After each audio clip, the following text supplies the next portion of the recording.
Yeah.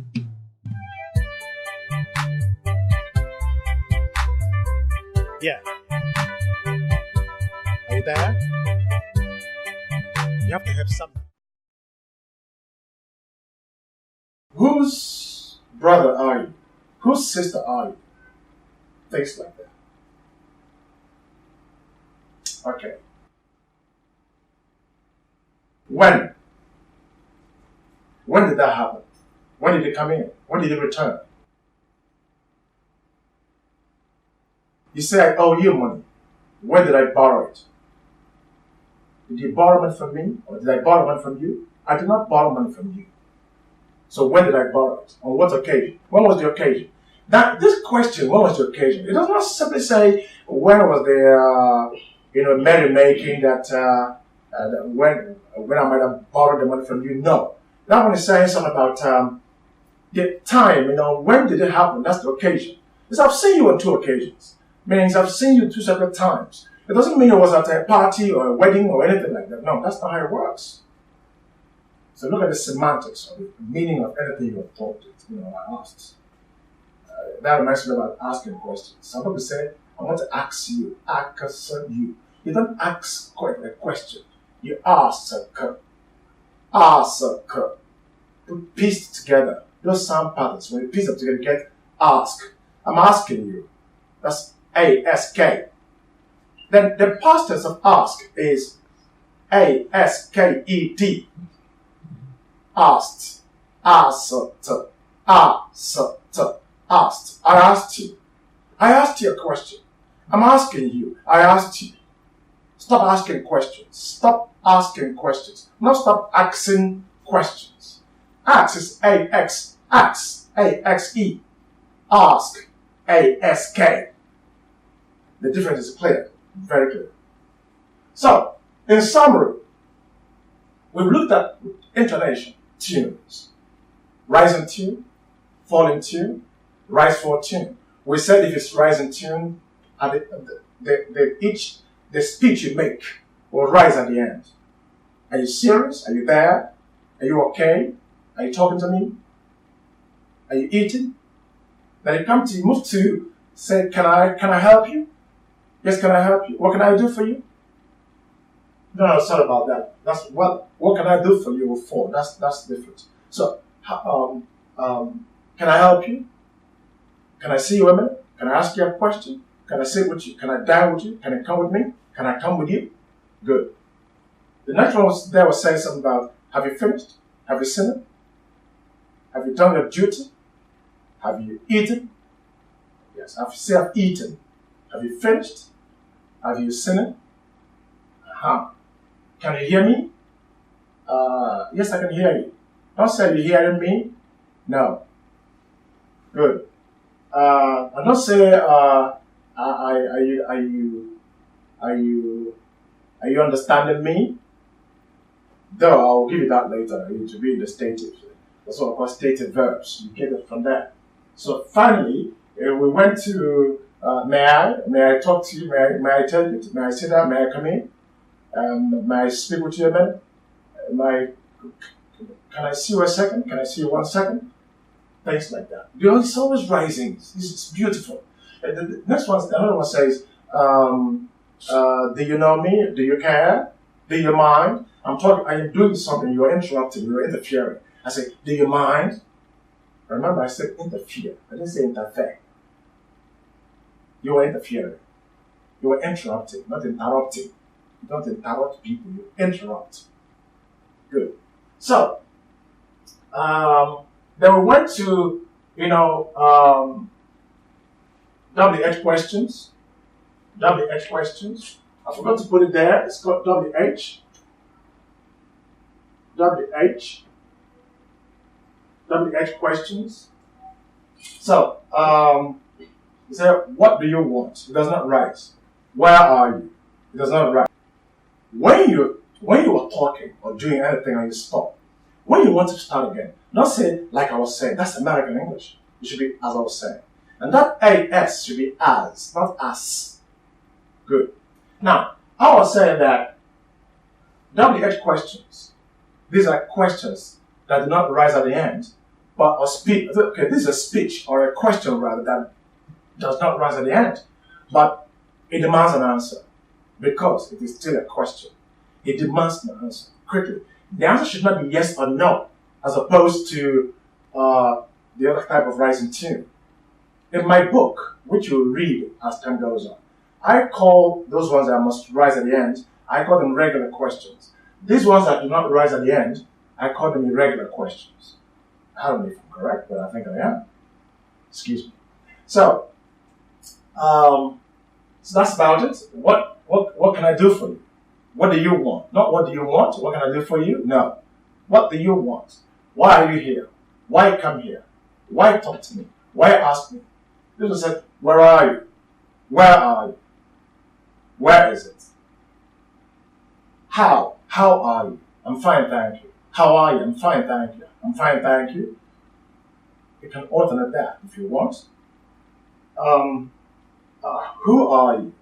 Who do you want? If you're hungry, say, who are you? Huh? Who do you think you are? Huh? That's what the Englishman has. H-A, it's there in the dictionary. So you will look it up. If you don't work, you'll not get paid. If you don't read, you're not going to pass any exams. And if you don't practice spoken English, you're not going to know it well. That's the honest truth.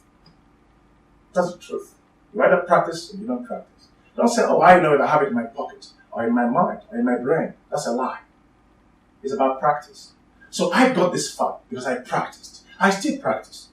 Look, I don't seek perfection when I teach people. I just want to be good. I just want to speak and sound educated. Sound like I went to school, I went to primary school, I went to secondary school, I went to university.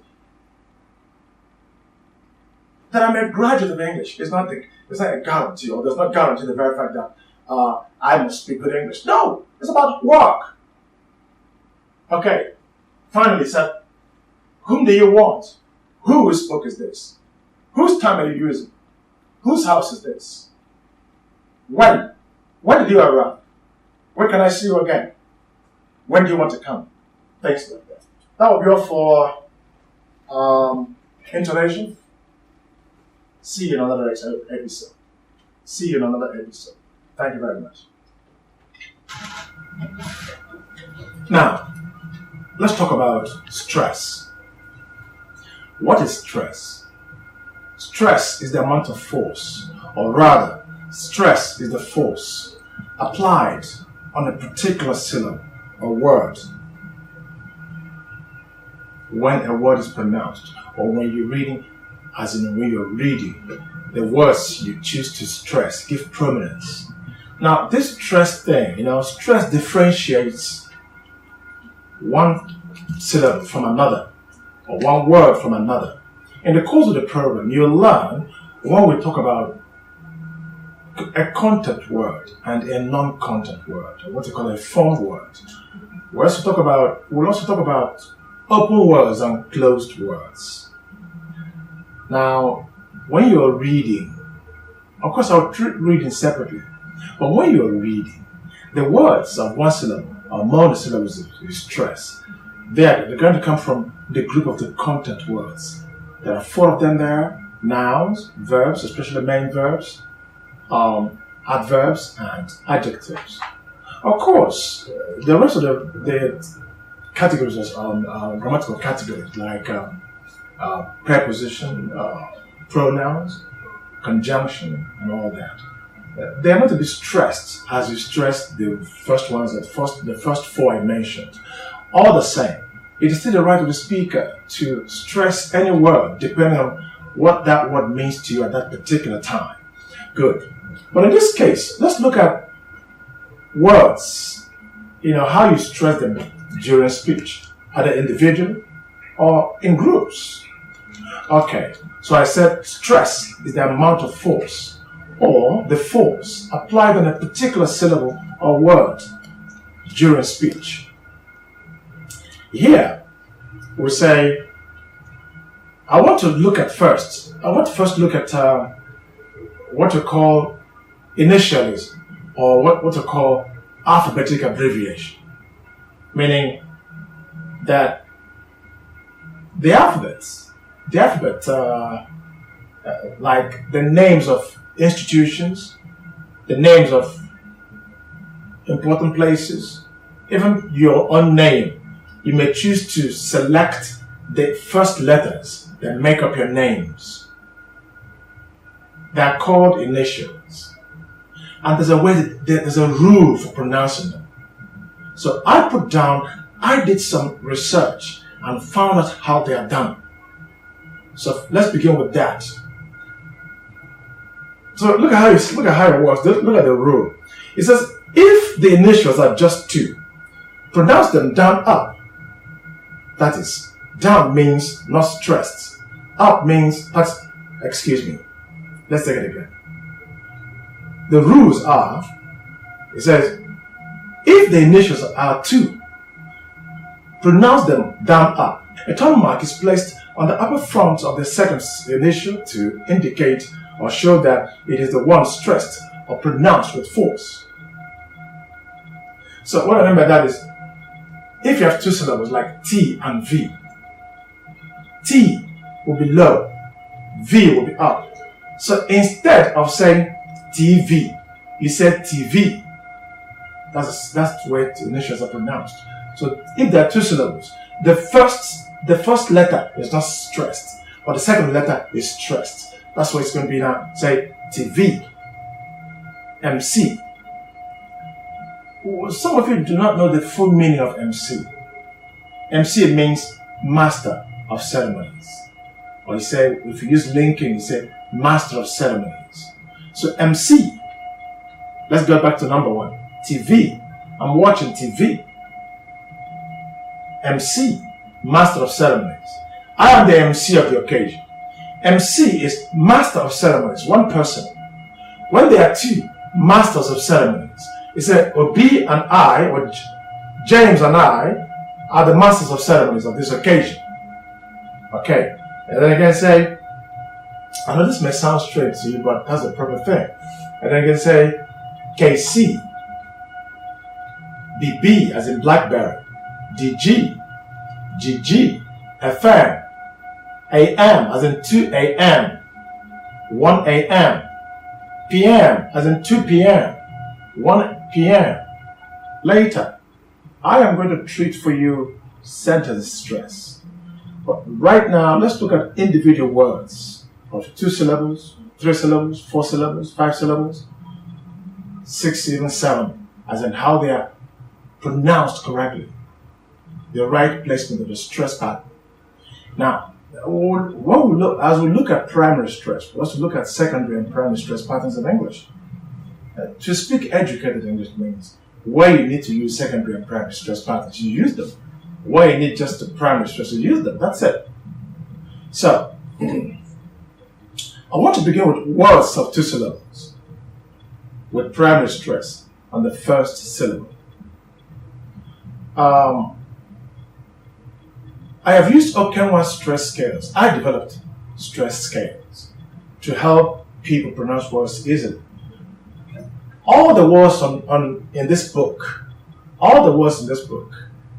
they have been grouped. So each group have been rendered using Okenwa stress scales. So once you can get the first scale correctly, you can get the rest, because what is on the first scale is what is on the rest of the scales, because it's a group.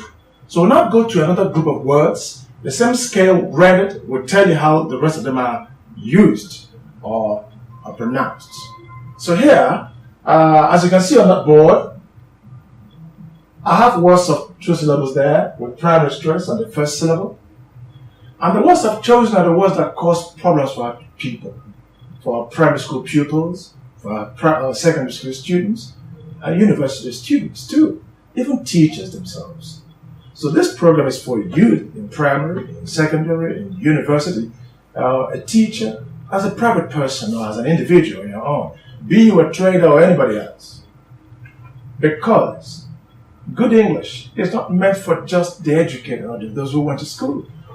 Anybody anywhere can use it because it's our national language. It's a language of business, it's a language of education, and stuff like that.